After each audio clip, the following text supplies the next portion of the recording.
Hey everyone, I'm finally back and I got an awesome recipe for you. A keto pizzelle.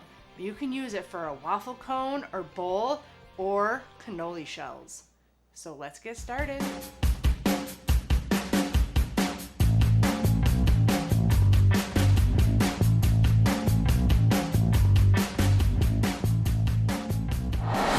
Hey everyone, welcome back. If you're new here, thanks for joining me. My name's Alycia and I am now a pastry chef with a severe sweet tooth. And here we make delicious keto pastries, many from my time as a pastry chef. And my goal is to bring you the best keto desserts possible. So if you enjoy these recipes, please consider hitting the subscribe button, hit that bell icon so you don't miss a video.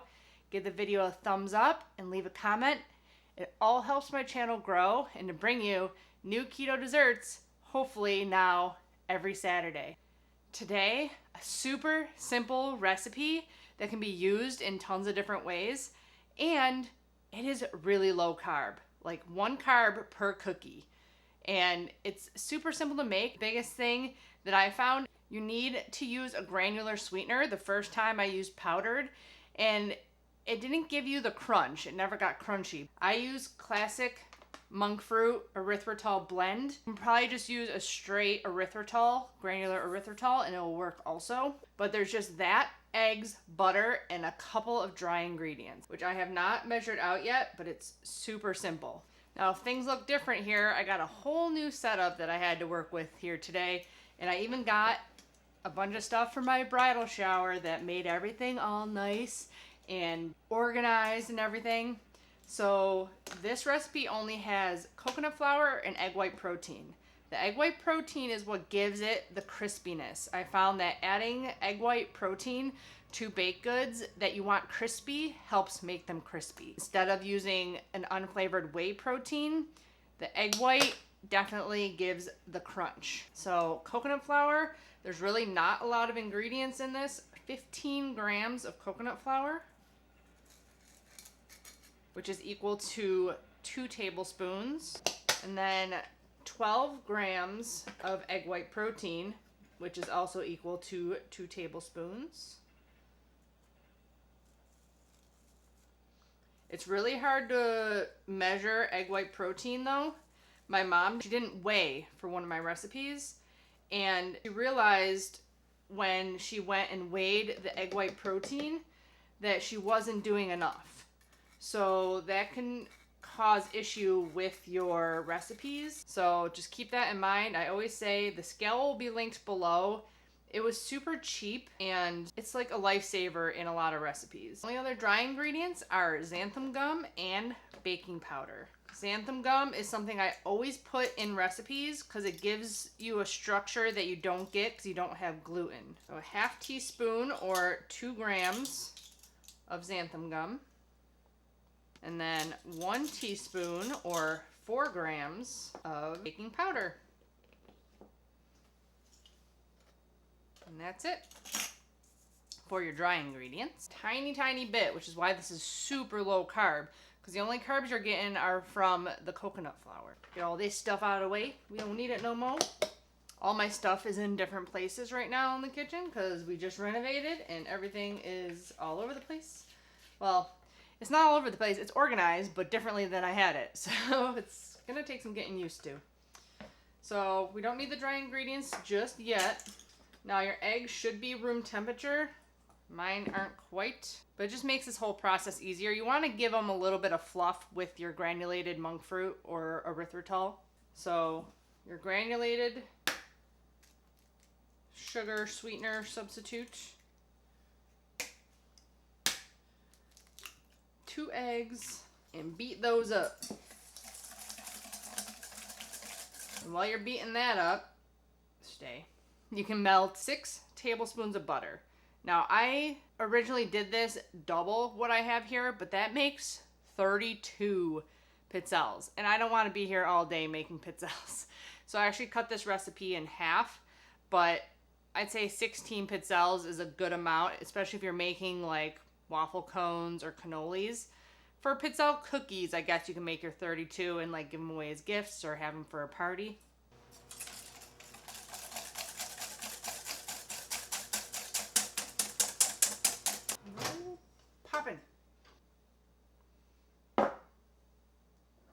Now, unfortunately for this recipe, you're obviously going to need a pizzelle maker, or they do sell like waffle cone makers.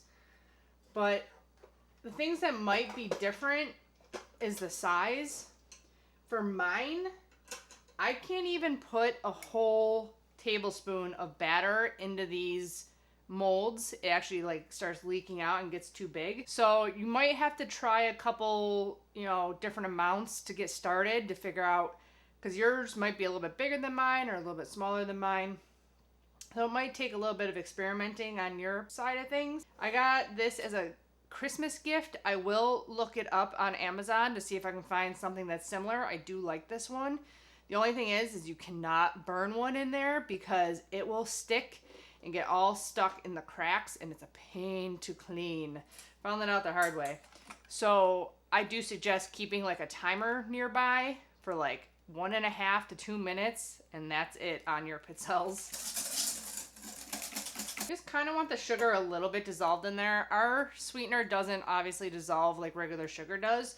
So in most recipes it says to whip them until they're nice and fluffy and there's not any graininess anymore.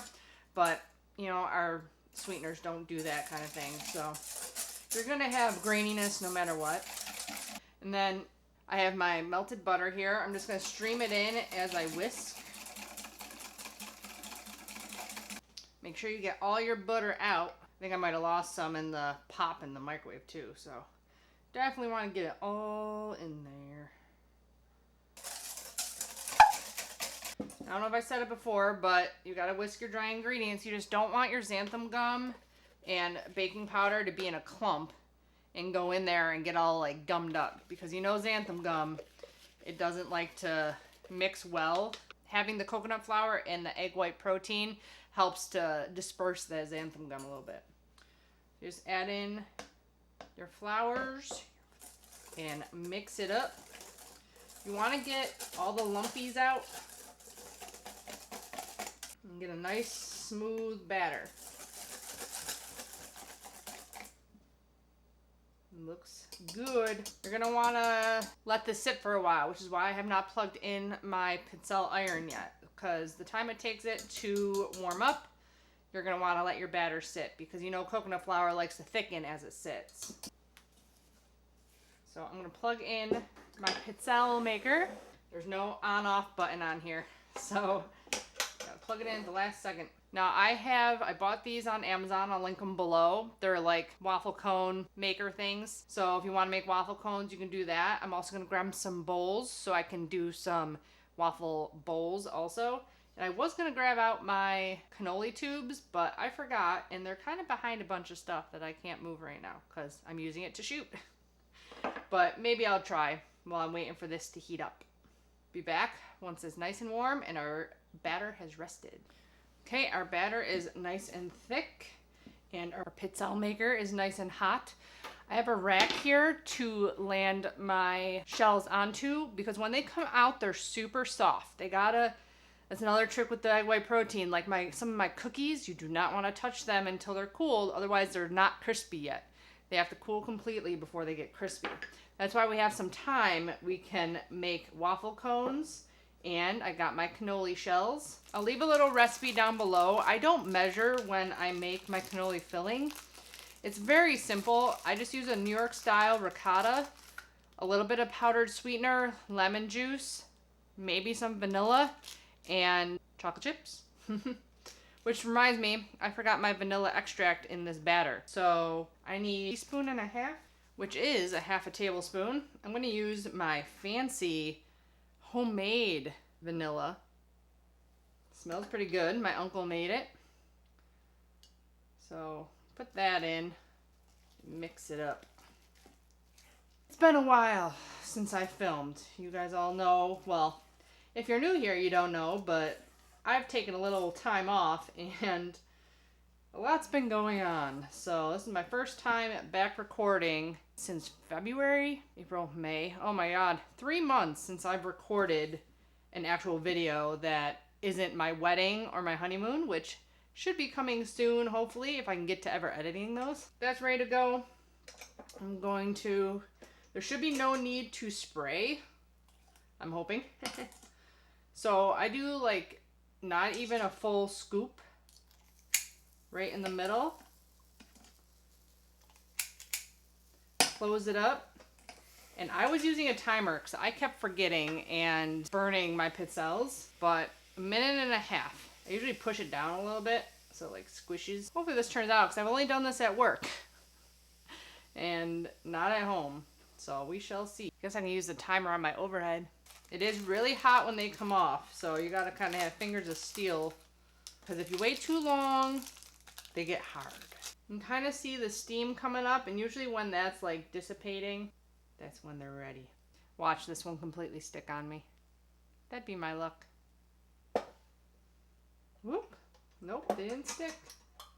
Hot, hot. See, they're very, very flexible. Woo. So I'm just going to make those into pizzelles. I'll probably put a little bit more batter in. Close it down. Tend to put the batter a little bit more towards the back instead of like the middle of the mold because I see them always coming out the front, never the back.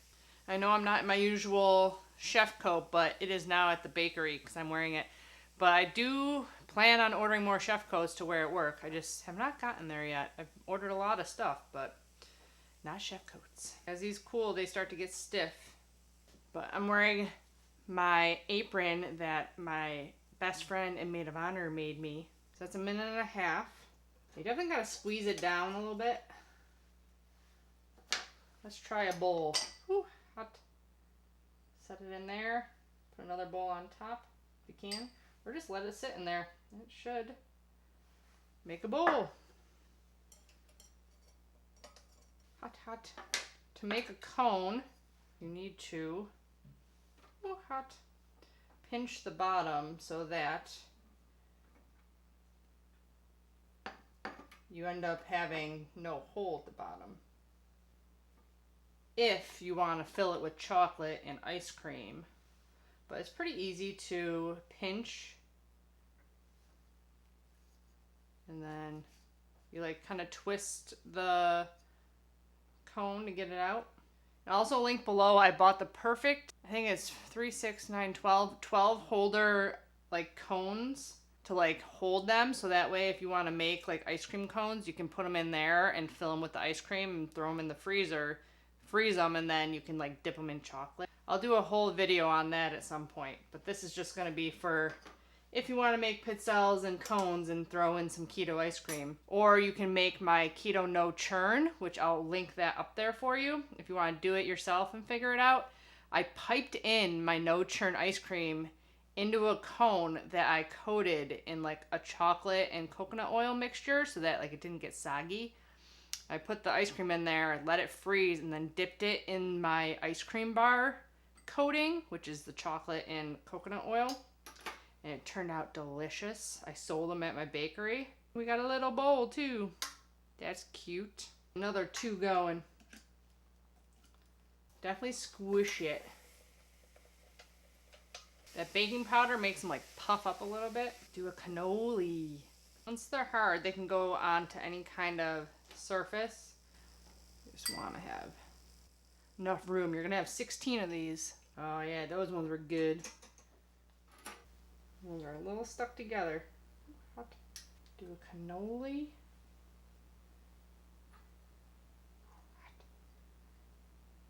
Let me sit like that. Let's do this one into a bowl. Ooh, hot, hot, hot. Because it's nice and big. There we go. Perfect. Let's get some more in theirs. Squish it. Once they've cooled a little bit, you can take them right out of there. Ooh, a cannoli. Ooh. Yeah, look at that bowl. Oh, that's good. Let's do another waffle.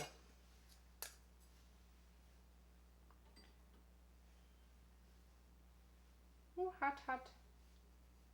There we go. That one turned out a little bit better. Now make sure we pinch the bottom so that if we do fill it with chocolate, it won't seep out. At least not too much. There is a little bit of a technique to the filling with the chocolate and everything, so I definitely will do a video eventually on it. You can't leave them in here too long because they do keep cooking. Ooh, hot. It's a hot boy. Another one's in. A little bit bigger one. There you go. That's a better one. I'm gonna have a bunch of waffle cones. Pretty much about 1.5 minutes on these. They're perfect. Do another cone. They're nice and squished at the bottom.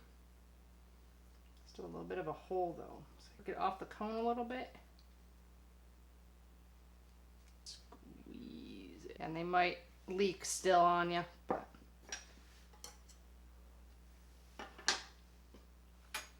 just at the right angle. You can also let them dry on there a little bit. Ooh. Squish. And they make another bowl. A little bit longer.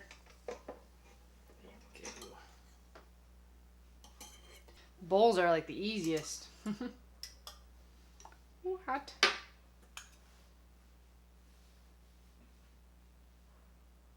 Okay, got just 2 more after this.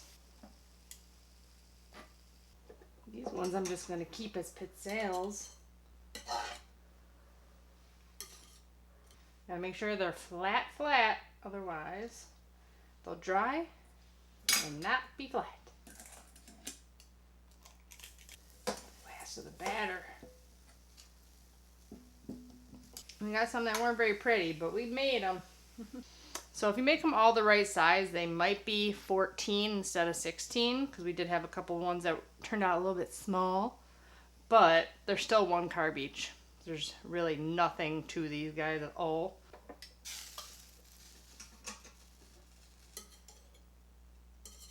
Unplug that guy because we all done. Just gotta let these 2 dry a little bit, or cool down, I should say. They don't need to dry. And we'll be back to taste some of my pizzelles. Okay, it's time to try these guys. I'm gonna crack it right up here.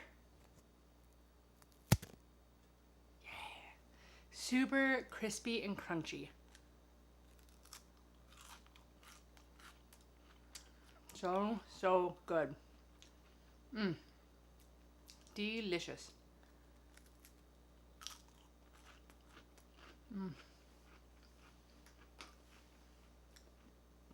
Obviously, if you like your star anise, you can add the anise extract to this instead of the vanilla. I'm not a huge fan. I never was. So it's not my thing. But definitely just swap out the vanilla extract for anise if you want the anise flavored pizzelles. But these are so good and versatile. I can't wait to make a bunch of recipes out of this. Oh, good. A nice little sweet, crunchy treat. I hope you guys enjoyed this recipe and this video. My first time back in 3 months. I'm so excited to be back. Got tons of recipes. I just haven't had the time to film. But with my bakery, I am coming up with new things every other day pretty much. So I am definitely going to be giving you guys a bunch of recipes. It's just the fact that I'm very busy with, you know, trying to make a living with my own business that I'm running. So it might be a little tough to get every Saturday upload going for you, but I'm definitely going to try my best. And with being pregnant now too, I'm now 12 weeks along, it is going to be even more difficult. But I'm going to try my best, and I hope you guys stick with me and enjoy my videos. Watch all my older ones. I have over 100 videos on my station, and I hope that you will find some older recipes that you like in there. Don't forget to check out my Amazon links below. I'll be linking all the tools and gadgets that I normally use and the ones that I specifically use in this video. Also, the blog link will be below to this full recipe with macros and everything. Will be down in the description box below. Give the video a thumbs up if you enjoyed it. And as always, I'll be back with many more keto dessert recipes. Bye guys!